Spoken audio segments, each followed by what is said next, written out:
ఇవి చిన్నాలండి. కుక్కర్లో ఇట్లా బాగా కడిగి వేయాలా. కొద్దిగా సాల్ట్ వేద్దాం,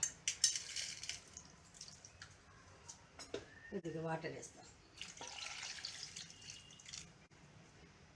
వాటర్ అయితే స్టవ్ మీద పెట్టి ఒక్క సిగ్నల్ వచ్చినాక ఆఫ్ చేసేస్తాం.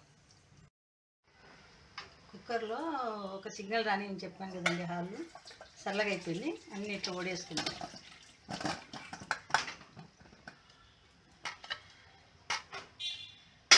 ఓడేసుకొని ఇవన్నీ పొట్టు తీసి పెట్టుకుందామండి. ఇట్లా ఇట్లా అంటే పొట్టు అంత వస్తుంది. తీసి పెట్టుకుందాం. పొట్టు తీసుకున్నాం కదండి. ఇట్లా ఫోర్కు తీసుకొని ఓకే ఇది చిన్నగా,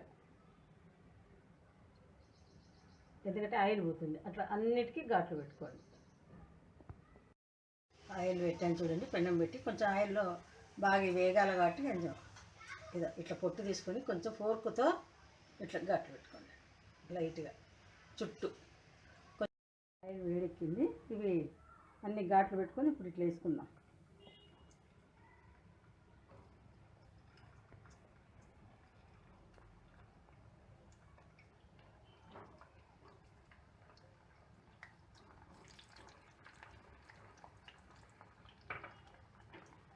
కొద్దిగా వేగనిద్దాం. ఒక 5 minutes పడుతుంది.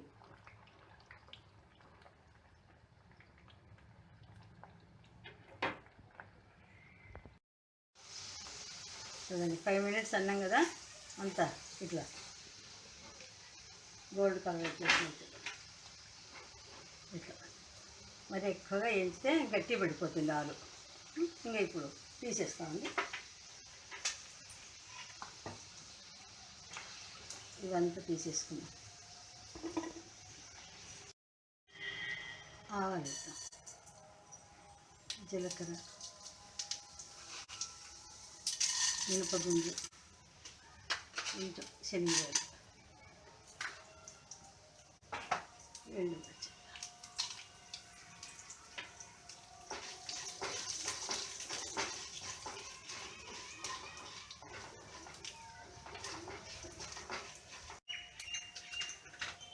కొద్దిగా పసుపు, కొబ్బరికారం అండి. ఇది కొబ్బరి అన్ని జీలకర్ర అన్నీ వేసి ఉంటాం కదా. అది కొంచెం కరివేపాకు, కొద్దిగా గరం మసాలా, కొంచెం ఒక స్పూన్ ధనియాల పొడి, అంత ఇట్లా కలిపి వేసుకుని పెట్టుకున్నాం కదా. ఆలు తీసి అందులో వేసేస్తాం.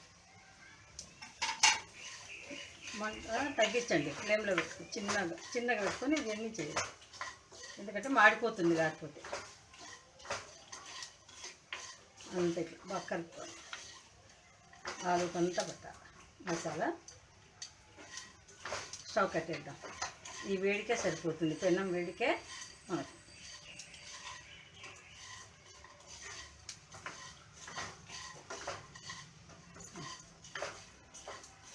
అయిపోయిందండి.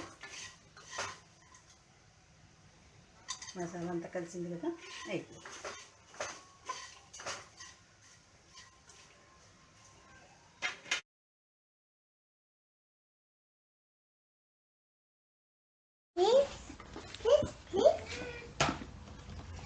Subscribe everybody.